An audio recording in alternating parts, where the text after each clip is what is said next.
Hello, this time we talk about clutches and flywheels. At the beginning we are using Xtreme Clutch clutches and flywheels. We had best experience in the past, so we like to use them in our builds and to advise the customers to use them. At first, to the clutches, we are separating them between the models. We have them for all generations of the MX-5 for other Mazdas, and we can offer them also for other models too. There you can just ask us for supply. So the separation is between the models itself and also between the engines and between the types of the clutch itself. So depending on the model, we have 1, 2 or 3 stages of clutches. The stage 1 clutch is always like an OEM plus exchange. So it can handle more torque than stock, but still is like daily drivable. You do not have like a hoppy or jumping start. The feeling of the pedal and the force you have to use is like nearly the same, and it works pretty fine for daily use.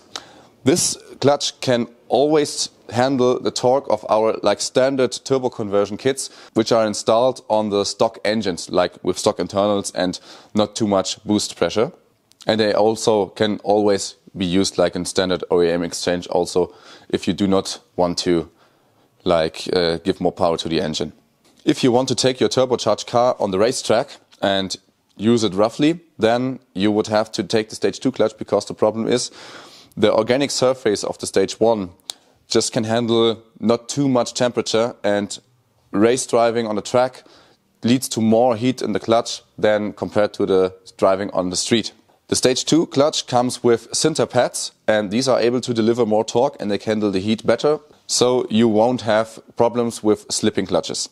The stage 3 clutch can handle the most torque, so we use it for the most powerful engine conversions and also for track use with a car that has a forged engine installed, so forged turbo engine for sure. So inside a clutch kit you will always get the pressure plate, the friction disc, the release bearing and also the pilot bearing. So they are all parts you need also to service your clutch, like if the bearing is already broken or making noises, there's a new one inside. So now we look on the flywheel.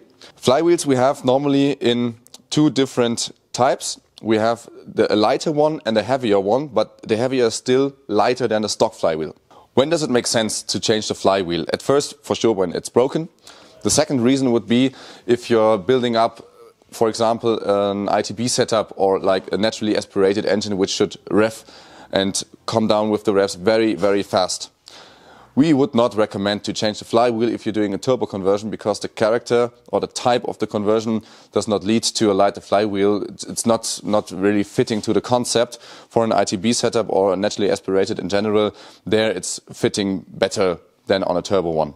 If you still want to put a lighter flywheel on your turbocharged car, then look for the heavier one of the both, because the lighter one for sure has less material and is not that stable like the heavier one, and if you have too much torque going on the light one, it can break. So there's the advice to take the heavier one, and then it will work and it's okay and doesn't make any problems and is reliable. Together with the flywheel always comes a set of new screws, so there you also have everything you need to install the flywheel easily.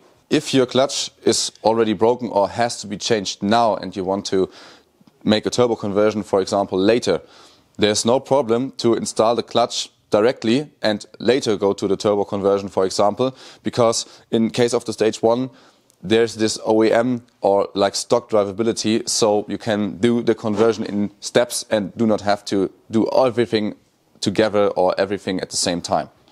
If you are not able to change the flywheel or clutch by yourself, or you do not have all the tools needed or a lift or whatever, for sure you can ask us for a quote and an appointment to install it on your car.